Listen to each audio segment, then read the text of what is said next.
A Vietnam War veteran vanished into the prison system for a crime he never committed. His pleas of innocence falling on deaf ears for decades, but 47 years later, a DNA database hit reveals the shocking truth that would make him the longest-serving wrongfully convicted person in American history to be freed by genetic evidence.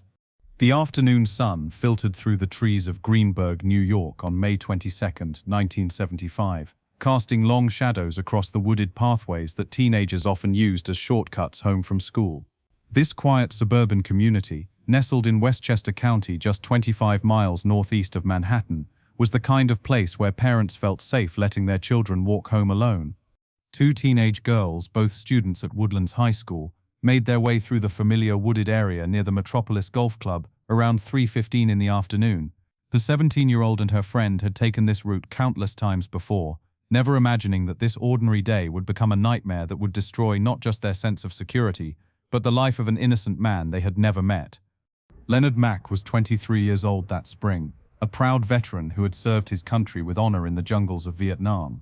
Unlike many of his fellow soldiers who returned home to protests and indifference, Leonard was determined to build a meaningful life.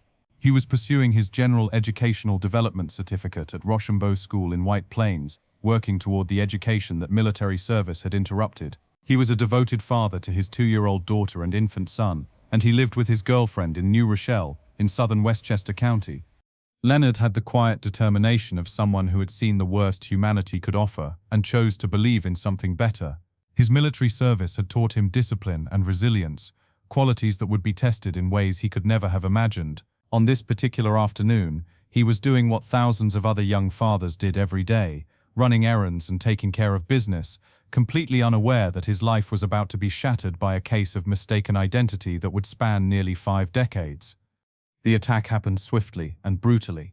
As the two girls walked along the wooded path, they encountered a man walking in the opposite direction. He passed them without incident, but then something made him turn around and double back. What followed was every parent's worst nightmare. The man approached the girls from behind, commanding them not to turn around and threatening to kill them if they disobeyed.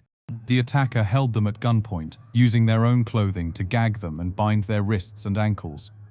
The terror these young women experienced in those moments was unimaginable.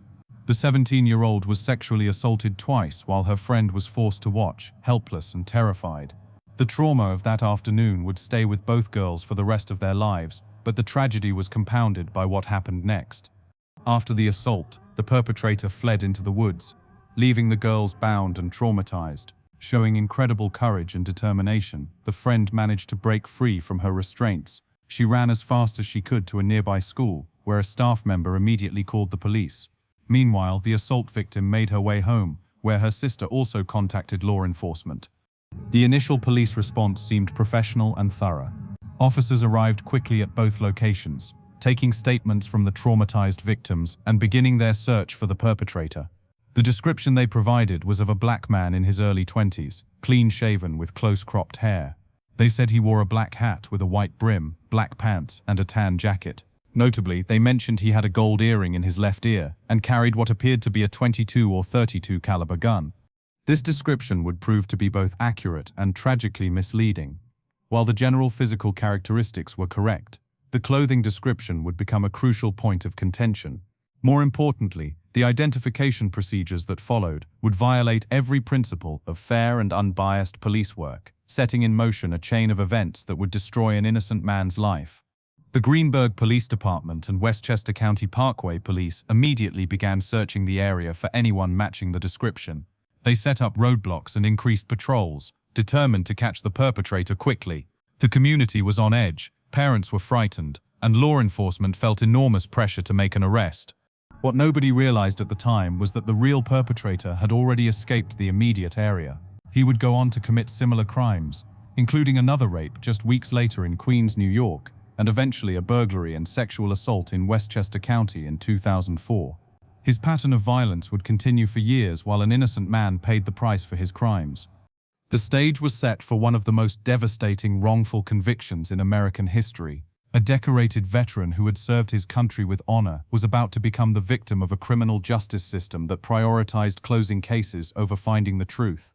The real perpetrator would remain free to harm others, while Leonard Mack would lose the best years of his life to a conviction built on fundamentally flawed identification procedures and a system that failed to protect the innocent. At approximately 5:30 in the afternoon, more than 2 hours after the assault, Officer Kenneth Fleming of the Westchester County Parkway Police was patrolling the area when he spotted a car driving along the parkway. Behind the wheel was Leonard Mack, who was heading home after spending the afternoon with his girlfriend and having his car looked at by mechanics. He had no idea that his life was about to change forever. Officer Fleming later testified that he pulled Leonard over because he fit the general description provided by the victims.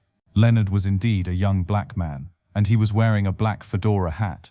More significantly, he had a gold earring in his left ear, just as the victims had described. However, his clothing did not match what the girls had told police about their attacker. Leonard was not wearing the tan jacket, black pants, or other specific items they had described.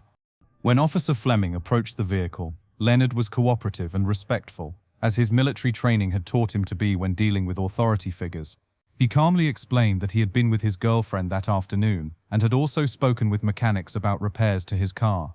He had witnesses who could verify his whereabouts at the time of the assault, and he expressed confusion about why he had been stopped.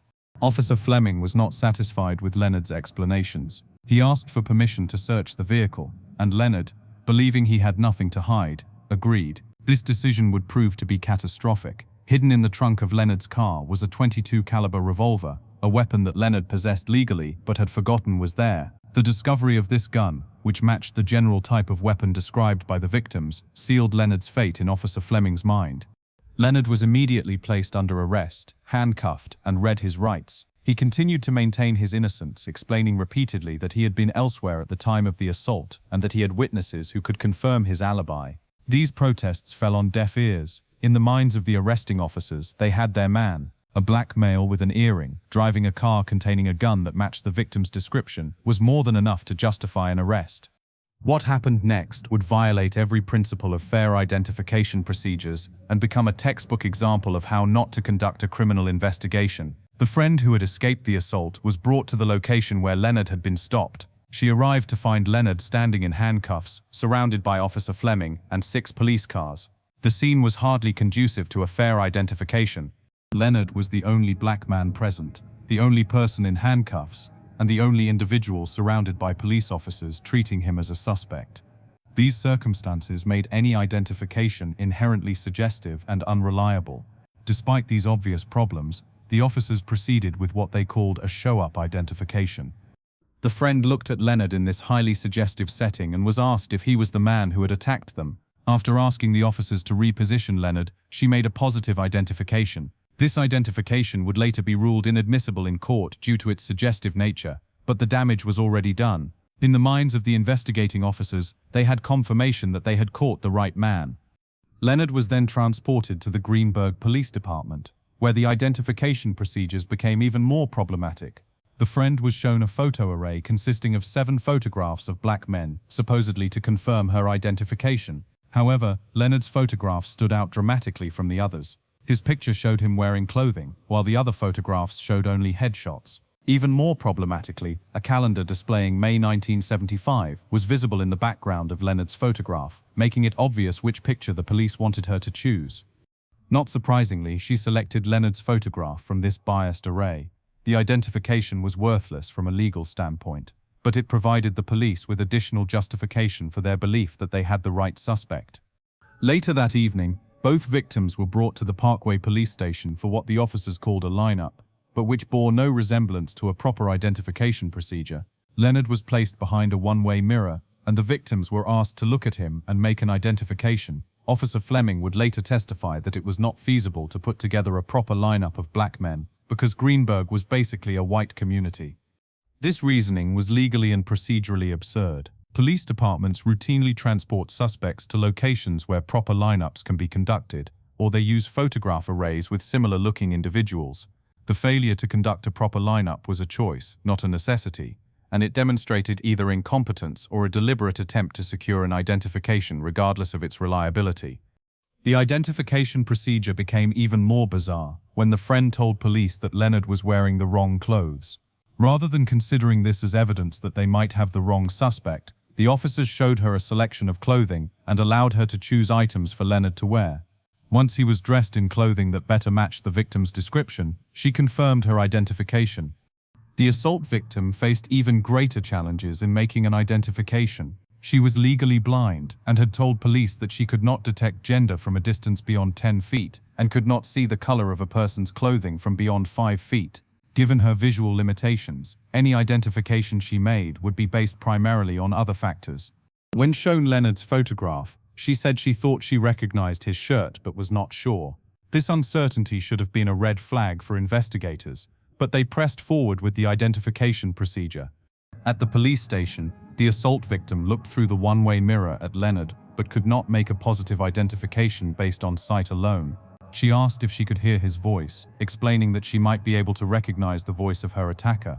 The police had Leonard repeat the threatening words the attacker had used during the assault. "Do not scream, do not turn around, or I will kill you." Based solely on hearing these words, the victim identified Leonard as her attacker. This voice identification was deeply problematic for several reasons. The victim had been terrified during the assault, which could affect memory formation and recall. The circumstances of the identification were highly suggestive, with Leonard being the only person asked to speak. Most importantly, voice identification is notoriously unreliable, particularly when the witness heard the voice only briefly during a traumatic event. Despite all these obvious flaws in the identification procedures, Leonard was formally charged with first-degree rape and 2 counts of criminal possession of a weapon. The investigation was considered closed, and the police moved on to other cases, confident that they had solved the crime quickly and efficiently. Leonard, meanwhile, sat in jail, trying to comprehend what had happened to him. He had served his country honorably, was working to better himself through education, and was devoted to his young family. Now he was facing decades in prison for a crime he had not committed, based on identification procedures that were fundamentally unfair and unreliable. The real perpetrator, whose DNA would not be identified for another 47 years, remained free to commit additional crimes. The system had failed not only Leonard Mack, but also the community it was supposed to protect.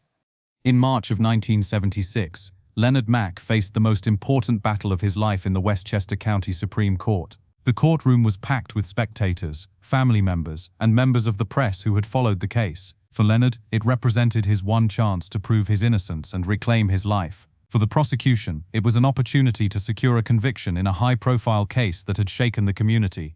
The prosecution's case was built almost entirely on the eyewitness identifications made by the 2 victims. District Attorney prosecutors presented what they believed was compelling testimony from 2 young women who had suffered a terrible trauma and were now brave enough to face their attacker in court. The emotional weight of their testimony was enormous, and the jury listened intently as they recounted the horror of that afternoon in May. The first victim, the friend who had escaped, took the stand and described the assault in painful detail.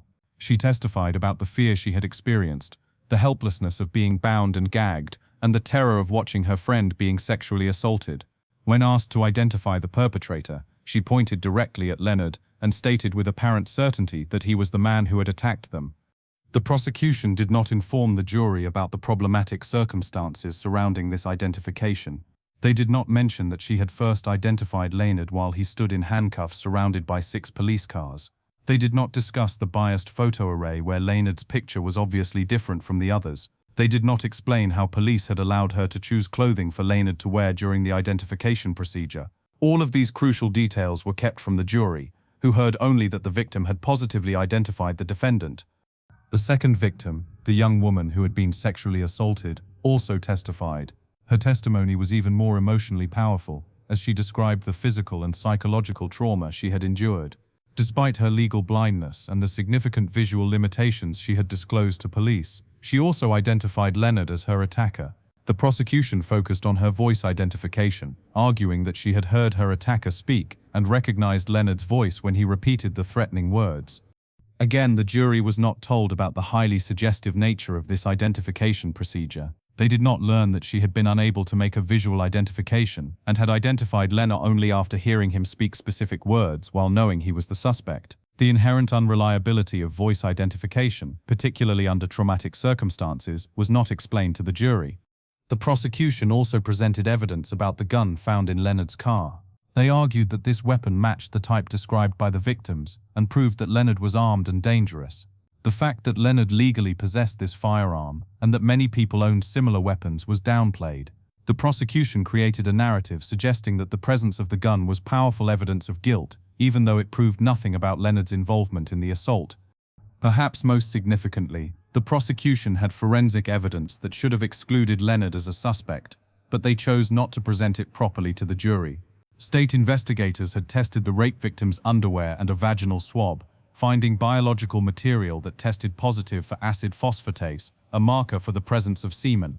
Further testing revealed crucial information that should have changed the entire case. The victim was determined to be a non-secretor, meaning she was among the small percentage of people who do not secrete blood-type antigens into their bodily fluids.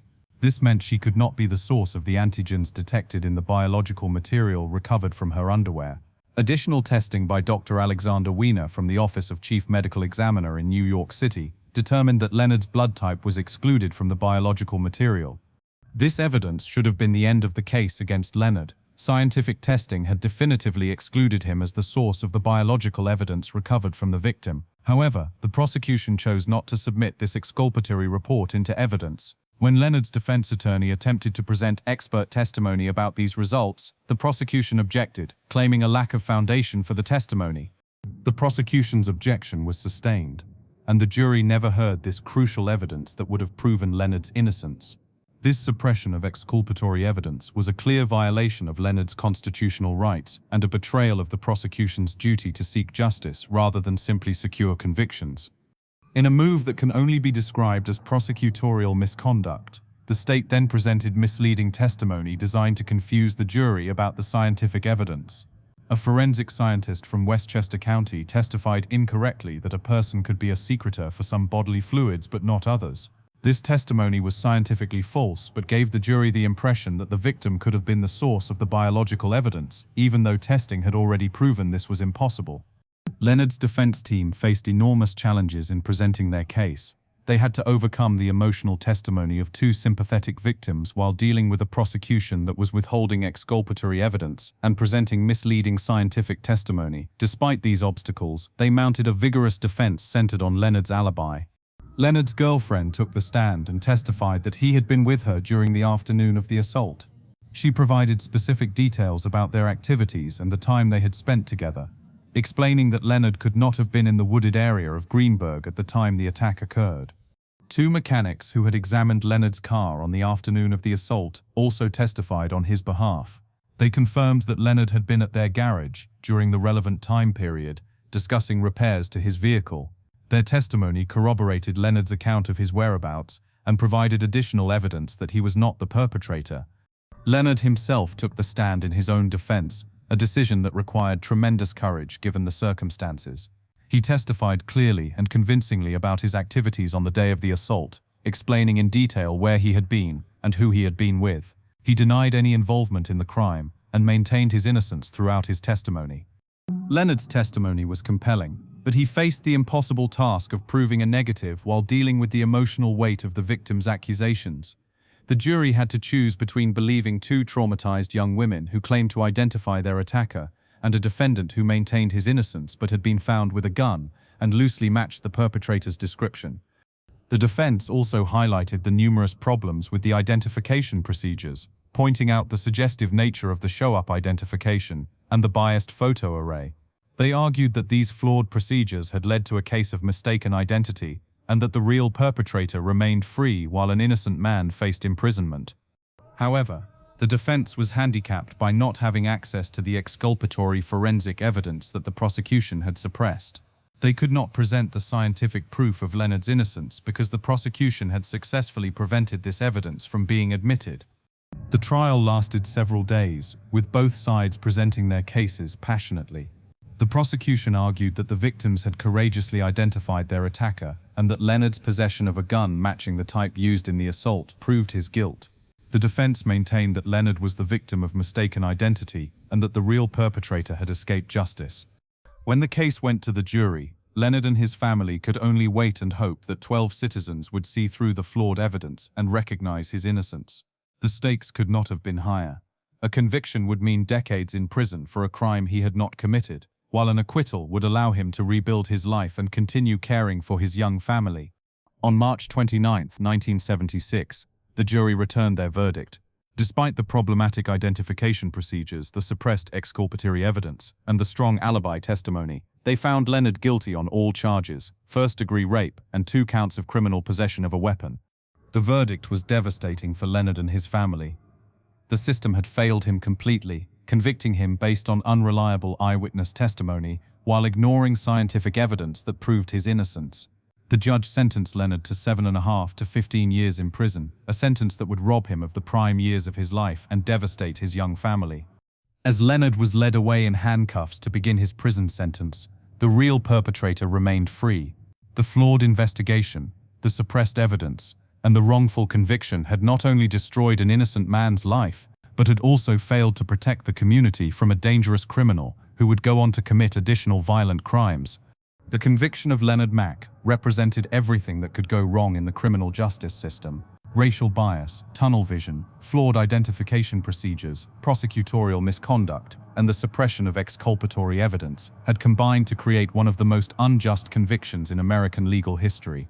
Leonard Mack entered the New York State prison system in March 1976 as a 24-year-old man who had never expected to see the inside of a prison cell. He was sent to Sing Sing Correctional Facility, one of the most notorious prisons in America, where he would spend the next 7.5 years of his life maintaining his innocence while surrounded by men who had actually committed the crimes for which they were imprisoned. The adjustment to prison life was brutal for someone like Leonard. As a military veteran, he understood discipline and hierarchy, but prison operated by a different set of rules. Violence was constant, trust was rare, and survival required a level of vigilance that was mentally and physically exhausting. Leonard had to learn quickly how to navigate this dangerous environment while never abandoning hope that someday his innocence would be proven. The psychological impact of wrongful imprisonment cannot be overstated. Leonard knew he was innocent, but he was surrounded by a system that treated him as guilty.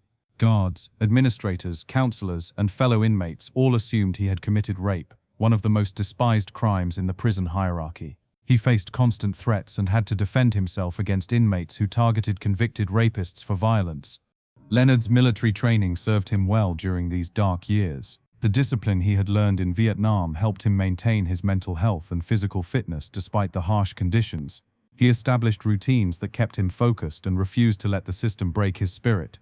Every day he woke up knowing he was innocent and determined to survive until he could prove it. The separation from his family was perhaps the most painful aspect of his imprisonment. His daughter was 2 years old when he was convicted, and his son was just an infant. They would grow up without their father, visiting him in the cold, institutional environment of a maximum security prison. Leonard watched helplessly as his children learned to walk, talk, and develop personalities while he was trapped behind bars for a crime he had not committed. His girlfriend, who had testified on his behalf and knew he was innocent, faced enormous challenges raising 2 young children alone. The stigma of Leonard's conviction affected the entire family. Neighbors whispered, friends distanced themselves, and the children would eventually have to deal with the shame of having a father convicted of rape. The ripple effects of wrongful conviction extend far beyond the individual defendant, destroying families and communities. During his years in prison, Leonard never stopped proclaiming his innocence. He participated in programs designed to help convicted sex offenders, not because he believed he needed them, but because participation was often required for parole consideration. The irony was cruel. The system expected him to admit guilt and show remorse for a crime he had not committed in order to demonstrate that he was ready for release. Leonard refused to confess to something he had not done. This principled stance likely extended his time in prison, as parole boards typically want to see acknowledgement of guilt and expressions of remorse. For Leonard, maintaining his integrity was more important than gaming the system for an earlier release. He would serve his time as an innocent man rather than lie about his guilt to gain freedom. The years passed slowly, marked by the routine of prison life and the constant hope that somehow, someday, the truth would come to light. Leonard watched other inmates come and go, some genuinely reformed and others simply better at manipulating the system. He saw violence, despair, and the gradual destruction of human dignity that characterizes life in maximum security facilities. Despite the harsh conditions, Leonard used his time constructively. He continued his education, reading voraciously and taking advantage of any programs that could improve his skills and knowledge. He maintained his physical fitness and mental sharpness, preparing for the day when he would be released and able to rebuild his life. The prison years also deepened Leonard's understanding of racial injustice in the criminal justice system. He was surrounded by black men who had received harsher sentences than white defendants for similar crimes. He witnessed firsthand how poverty, inadequate legal representation, and systemic bias combined to fill prisons with men who might have received very different treatment if they had been born with different skin color or economic circumstances. On December 13, 1982, after serving 7.5 years of his sentence, Leonard Mack was released on parole. He walked out of prison as a 31-year-old man who had lost the prime years of his young adulthood to a wrongful conviction. His children were now 9 and 10 years old, and they barely knew their father outside the context of prison visits.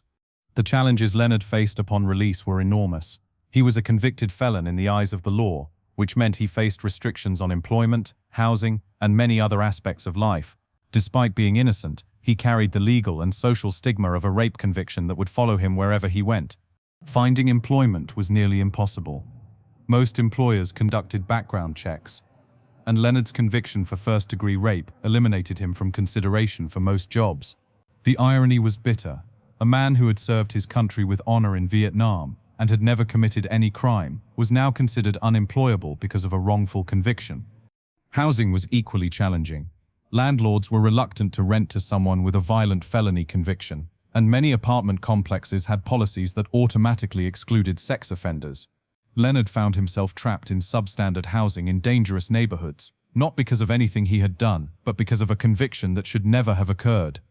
The impact on his family relationships was devastating and long-lasting. His children had grown up without him during crucial developmental years, and rebuilding those relationships required enormous patience and effort. His daughter and son had learned to live without their father, and his return did not automatically restore the bonds that had been broken by years of separation. The romantic relationship with his girlfriend had not survived the strain of his imprisonment. She had stood by him during the trial and testified on his behalf, but 7.5 years of separation, stigma, and the practical challenges of raising 2 children alone had taken their toll. Leonard found himself not only dealing with the challenges of re-entry, but also facing the prospect of rebuilding his personal life from scratch. Perhaps most painfully, Leonard had to live with the knowledge that somewhere out there, the real perpetrator remained free. The man who had actually committed the rape had never been caught, never faced justice, and had potentially gone on to harm other victims. Leonard's wrongful conviction had not only destroyed his life, but had also failed to protect the community from a dangerous criminal. The parole system presented its own challenges. Leonard was required to register as a sex offender, report regularly to a parole officer, and follow numerous restrictions on his movement and activities. These requirements served as constant reminders of his wrongful conviction and made it even more difficult to rebuild his life. Despite all these obstacles, Leonard refused to become bitter or give up hope. He maintained his innocence and continued to believe that someday the truth would emerge. He rebuilt his life slowly and carefully, always knowing that he was living under the shadow of a conviction that should never have happened. Leonard eventually moved to South Carolina, where he hoped to find a fresh start away from the community where he had been wrongfully convicted. He married a woman named Mary, who believed in his innocence and supported his ongoing efforts to clear his name. Together they built a quiet life. But Leonard never stopped hoping that advances in forensic science might someday prove what he had always known: he was innocent. The decades that followed his release were marked by Leonard's quiet determination to survive and thrive despite the injustice he had suffered. He maintained his dignity, supported his family as best he could, and never gave up hope that the truth would eventually be revealed. Little did he know that DNA technology would eventually provide the key to his exoneration, but not for another 41 years. By 2019, Leonard Mack was 67 years old and had been living with the burden of his wrongful conviction for over 4 decades. The world had changed dramatically since his release from prison in 1982. The internet had revolutionized communication, DNA testing had become a powerful tool for solving crimes, and organizations like the Innocence Project had emerged to help wrongfully convicted individuals prove their innocence. Leonard had followed these developments with keen interest over the years. He had read about DNA exonerations and watched as hundreds of innocent people were freed from prison based on scientific evidence that had not been available during their original trials. Each case gave him hope that someday similar technology might be used to prove his innocence. The decision to contact the Innocence Project was not made lightly. Leonard had endured decades of disappointment and rejection from a legal system that had failed him so catastrophically. He had learned to be cautious about raising his hopes too high, but the accumulating evidence of DNA exonerations convinced him that it was worth one more attempt to clear his name. In 2019, Leonard reached out to the Innocence Project, a national litigation and public policy organization dedicated to exonerating wrongfully convicted individuals through DNA testing and other evidence. Founded in 1992, the organization had grown into the leading advocate for the wrongfully convicted in America, with hundreds of exonerations to its credit. The Innocence Project receives thousands of requests for help each year from prisoners and former prisoners claiming innocence. Their attorneys and investigators must carefully evaluate each case to determine whether DNA testing or other evidence might prove innocence. The process is thorough and often lengthy, as the organization has limited resources and must focus on cases where scientific evidence is most likely to definitively resolve questions of guilt or innocence. Leonard's initial contact with the Innocence Project included a detailed account of his case, emphasizing the problematic identification procedures, the suppressed forensic evidence from his original trial, and his consistent maintenance of innocence over more than 4 decades. He provided documentation about his conviction, his military service, and his life since prison, painting a picture of a man who had never wavered in proclaiming his innocence. The Innocence Project attorneys, who reviewed Leonard's case, were struck by several factors that made it particularly compelling. The reliance on eyewitness identification, which had been shown to be the leading cause of wrongful convictions, was a red flag. The fact that forensic evidence had apparently excluded Leonard at the time of his original trial, but had been suppressed by prosecutors, was even more concerning. Most importantly, the biological evidence that had been tested in 1976 might still exist and could potentially be subjected to modern DNA analysis. In 1976, forensic science was limited to blood typing and other basic tests that could exclude suspects but could not provide the definitive identification that DNA testing offers. If the evidence still existed, DNA analysis could potentially prove Leonard's innocence beyond any doubt. The review process took several years, during which Leonard continued to live his quiet life in South Carolina with his wife Mary. The waiting was difficult, as he had been disappointed by the legal system so many times before. However, he maintained hope that this might finally be his opportunity to clear his name and remove the stain of his wrongful conviction.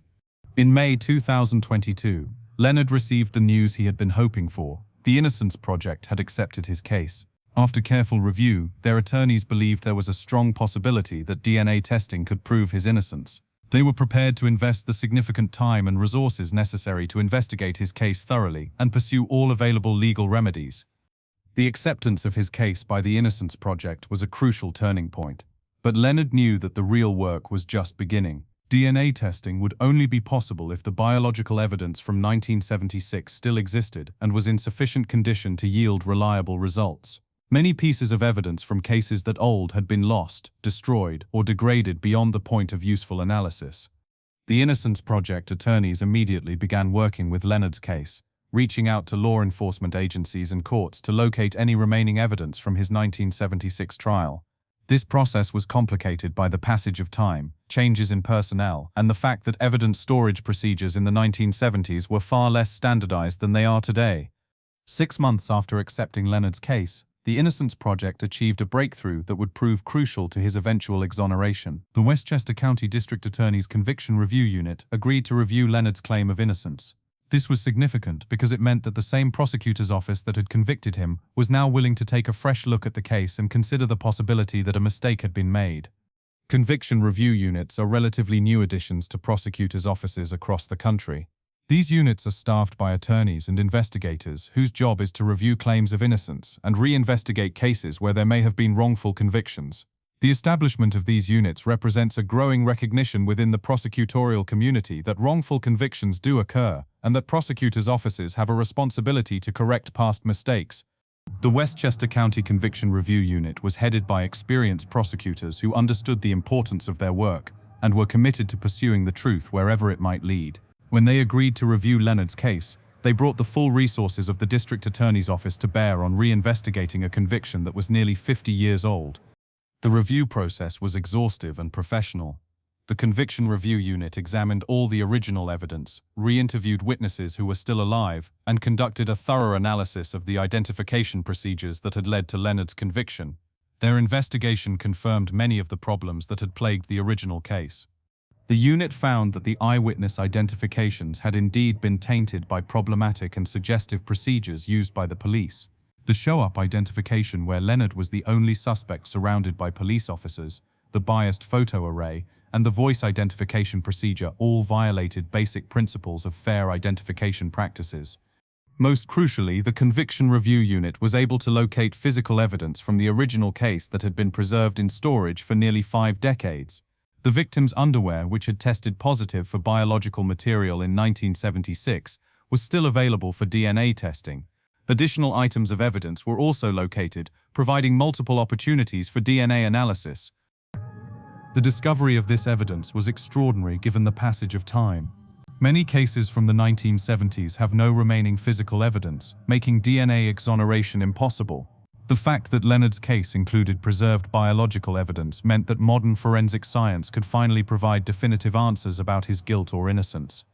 The stage was now set for the DNA testing that would either confirm Leonard's guilt or prove his innocence once and for all. After more than 4 decades of maintaining his innocence, Leonard Mack was finally going to get the scientific proof he had always hoped would someday be available.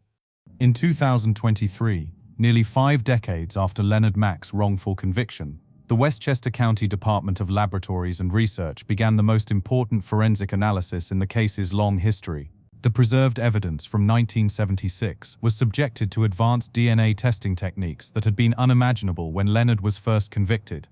The testing process was meticulous and comprehensive. Scientists extracted DNA from multiple pieces of evidence, including the victim's underwear that had tested positive for biological material in the original investigation. They also tested Leonard's own underwear, which had been preserved as evidence, to obtain a definitive DNA profile for comparison purposes. The results were unambiguous and devastating to the prosecution's original case. Leonard Mack was completely excluded as the source of the DNA found on the victim's underwear. The scientific evidence definitively proved what Leonard had been saying for 47 years. He was innocent. But the DNA testing revealed even more compelling evidence of Leonard's innocence. The genetic material recovered from the victim's underwear yielded a complete DNA profile of an unknown male who was clearly the actual perpetrator of the 1975 assault. For the first time since the crime was committed, investigators had scientific proof of who had actually committed this terrible act. The DNA evidence was uploaded to the Combined DNA Index System, known as CODIS, which is the national DNA database maintained by the Federal Bureau of Investigation. This database contains DNA profiles from convicted offenders, unsolved crime scenes, and missing persons cases from across the United States. When a new DNA profile is uploaded, the system automatically searches for matches that might connect different cases or identify suspects. The search of the DNA database yielded a hit that would finally bring justice to this long cold case. The DNA profile matched a man who had been convicted of multiple violent crimes over the years, including a burglary and rape in Queens, New York, that had occurred just weeks after the Greenberg assault. The same individual also had a 2004 conviction for burglary and sexual assault of a woman in Westchester County. This DNA match revealed the true perpetrator's pattern of violent crime spanning decades.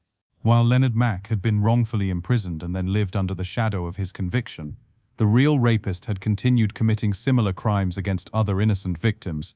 The failure to properly investigate the original case had not only destroyed Leonard's life, but had also allowed a dangerous predator to remain free to harm others. The revelation was both vindicating and heartbreaking. Leonard's innocence was now scientifically proven beyond any doubt, but the knowledge that other women had been victimized by the real perpetrator while he served time for a crime he did not commit added another layer of tragedy to an already devastating case. When investigators from the district attorney's office interviewed the man whose DNA had been found at the crime scene, he confessed to the 1975 Greenberg rape. After nearly 50 years, the real perpetrator finally admitted to the crime that had destroyed Leonard Mack's life. However, because the statute of limitations had expired decades earlier, he could not be prosecuted for this particular assault. The confession provided closure to the case, but also highlighted another injustice in Leonard's situation. Not only had he been wrongfully convicted and imprisoned for a crime he did not commit, but the real perpetrator would never face legal consequences for the assault that had set these tragic events in motion.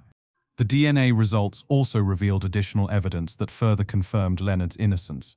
Testing of other items from the crime scene, including clothing and other materials, yielded DNA from 2 different unknown individuals. None of this genetic material matched Leonard, providing multiple independent confirmations that he had not been present at the crime scene. The scientific evidence painted a clear picture of what had actually happened on that May afternoon in 1975. The real perpetrator had committed the assault, leaving biological evidence that would have excluded Leonard if proper testing had been conducted at the time. The suppression of the original forensic evidence, which had shown that Leonard's blood type was inconsistent with the biological material, had been a crucial factor in his wrongful conviction. The DNA results were reviewed by multiple forensic experts to ensure their accuracy and reliability. Every test confirmed the same conclusion: Leonard Mack was innocent, and the real perpetrator had been identified through the DNA database. The science was clear, unambiguous, and irrefutable. For Leonard, who was now 71 years old, the DNA results represented the vindication he had sought for nearly half a century. The technology that had not existed at the time of his trial had finally provided the proof of innocence that he had always known existed. The molecular evidence was speaking for him in a way that his own testimony never could in 1976. The Innocence Project attorneys who had championed Leonard's case were gratified but not surprised by the results. They had seen similar outcomes in hundreds of other cases where DNA testing had revealed wrongful convictions. Leonard's case was remarkable for the length of time involved, but it followed the familiar pattern of eyewitness misidentification, prosecutorial misconduct, and systemic failures that characterize so many wrongful convictions. The Westchester County District Attorney's Office, which had cooperated fully with the DNA testing and reinvestigation, now faced the responsibility of acknowledging their office's role in one of the longest-standing wrongful convictions in American history. The current prosecutors, who had not been involved in the original case, nevertheless inherited the obligation to correct this historic injustice. District Attorney Miriam Roker and her team demonstrated integrity and professionalism in their response to the DNA results. Rather than defending the original conviction or making excuses for past mistakes, they immediately began the process of seeking to vacate Leonard's conviction and clear his name officially.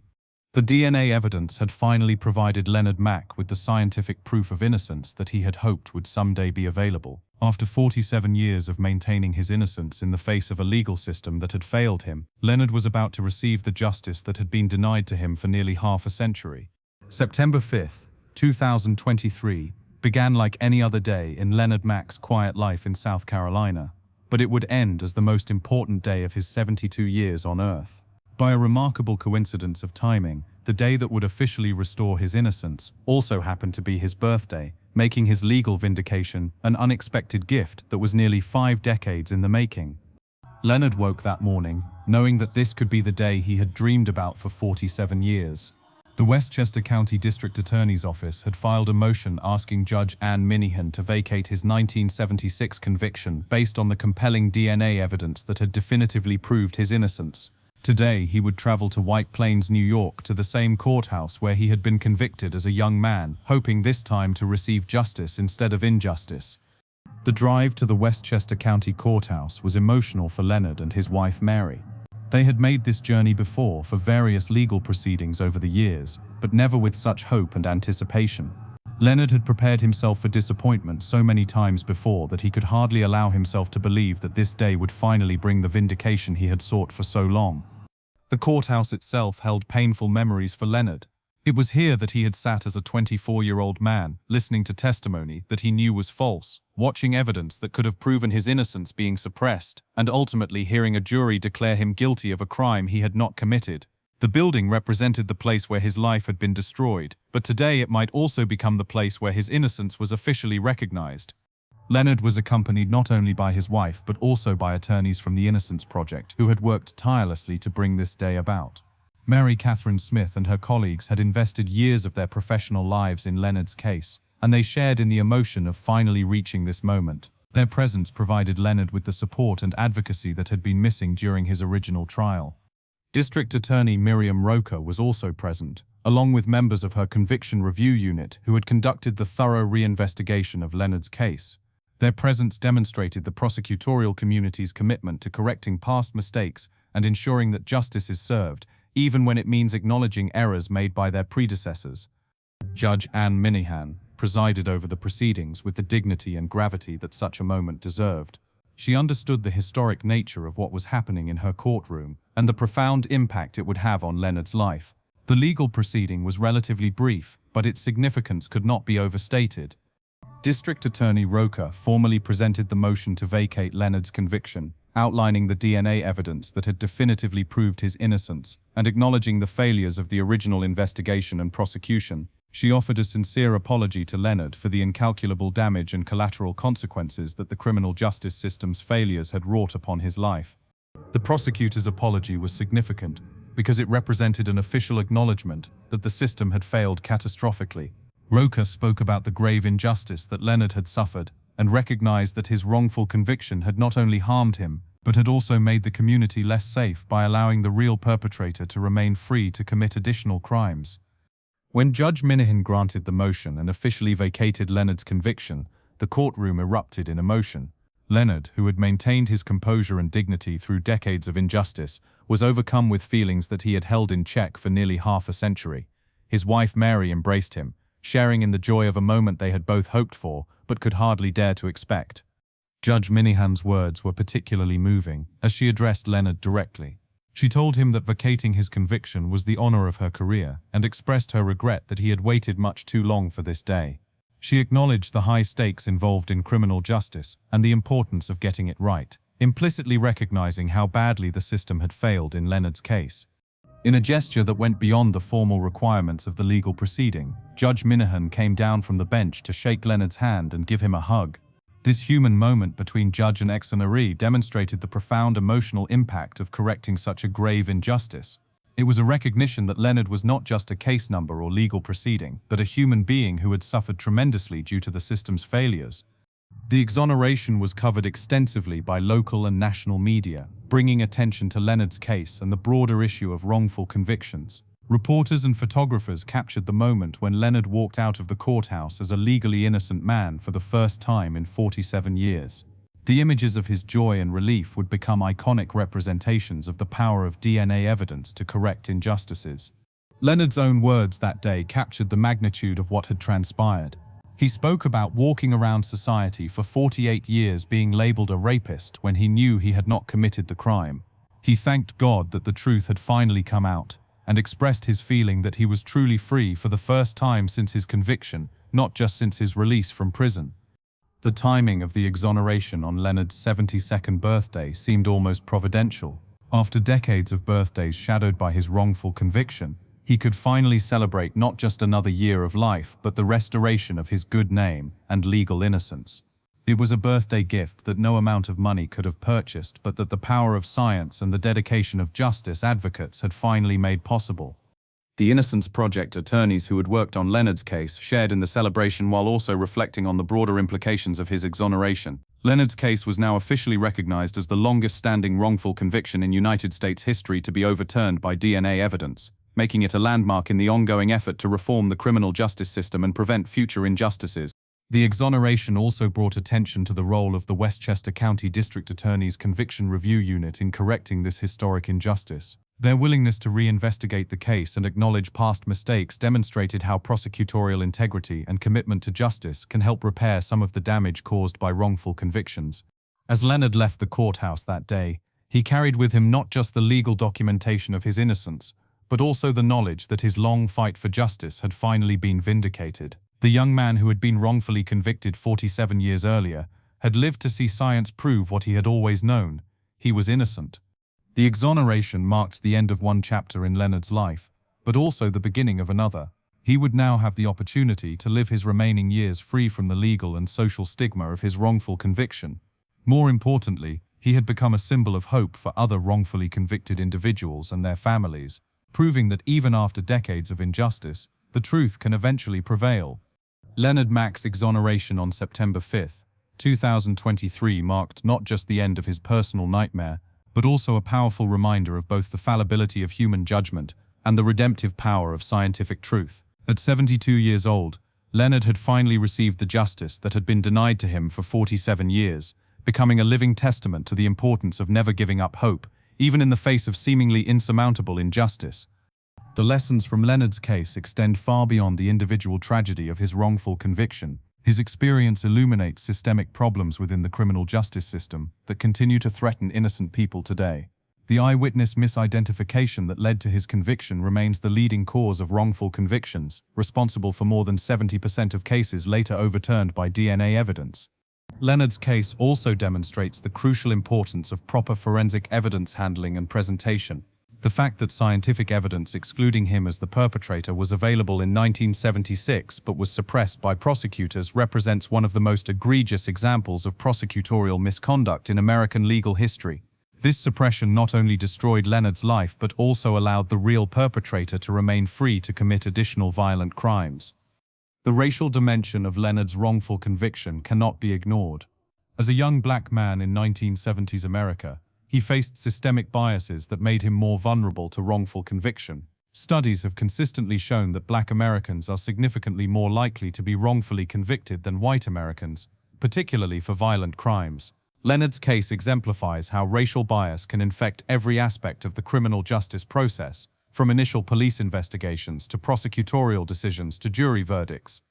Yet Leonard's story is ultimately one of triumph over adversity.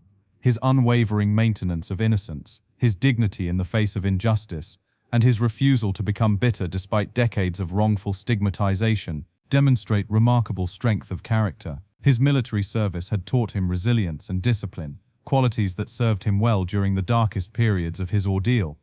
The role of technological advancement in Leonard's exoneration highlights the transformative power of scientific progress. DNA analysis, which did not exist at the time of his trial, provided irrefutable proof of his innocence and identified the real perpetrator. This case demonstrates why it is crucial to preserve biological evidence from criminal cases and to remain open to reinvestigating convictions when new scientific methods become available. Leonard's exoneration also showcases the vital importance of organizations like the Innocence Project and prosecutorial conviction review units. These institutions represent the criminal justice system's capacity for self-correction and improvement. Without their dedication and resources, Leonard might have died still bearing the stigma of his wrongful conviction. The impact of Leonard's case extends to his family and community as well. His children, who grew up with a father branded as a rapist, can now know with scientific certainty that he was innocent. His wife Mary, who believed in his innocence and supported him through decades of stigmatization, has been vindicated in her faith. The community that was affected by the original crime can now know that justice has finally been served, even if it came far too late. For other wrongfully convicted individuals and their families, Leonard's case provides both hope and guidance. It demonstrates that even cases that seem hopeless can eventually be resolved through persistent advocacy, scientific advancement, and institutional commitment to justice. It also shows the importance of never giving up, even when the odds seem insurmountable and the wait seems endless. Leonard's case has already begun influencing criminal justice policy and practice. It serves as a powerful example in training programs for police officers, prosecutors, and judges about the dangers of eyewitness misidentification and the importance of following proper procedures. It reinforces the need for conviction review units in prosecutors' offices and the value of post-conviction DNA testing programs. The financial cost of Leonard's wrongful conviction to society has been enormous. Beyond the obvious costs of his incarceration and the resources devoted to his prosecution, there are the hidden costs of allowing the real perpetrator to remain free to commit additional crimes. The victims of those subsequent crimes suffered harm that might have been prevented if the original investigation had been conducted properly. Perhaps most importantly, Leonard's case reminds us that behind every wrongful conviction statistic is a human being whose life has been devastated by systemic failure. Leonard lost his 20s to prison, his 30s and 40s to the stigma of wrongful conviction, and his 50s and 60s to the fight for vindication. Those years cannot be returned, but his exoneration ensures that his remaining years can be lived with dignity and honor. Leonard Mack's journey from wrongful conviction to exoneration spans nearly half a century of American history. He entered prison during the presidency of Gerald Ford and was exonerated during the presidency of Joe Biden. The world changed dramatically during those decades, but Leonard's commitment to truth and justice never wavered. His story will continue to inspire others facing injustice and remind us all of the importance of protecting the innocent while seeking justice for the guilty. The case of Leonard Mack teaches us that the pursuit of justice is never complete, that systems designed by humans will inevitably contain flaws, but that the combination of scientific truth, institutional integrity, and individual determination can ultimately prevail over even the most entrenched injustices. His exoneration represents not just personal vindication, but a victory for everyone who believes that the truth, no matter how long suppressed, will eventually come to light. If you found Leonard's incredible journey from wrongful conviction to vindication as powerful as we did, make sure to subscribe to Criminal Mind Cortex for more extraordinary true crime cases that will challenge everything you thought you knew about justice and resilience. Hit that notification bell so you never miss our latest investigations into the most compelling real-life cases that remind us why we must never stop fighting for truth, no matter how long it takes to emerge.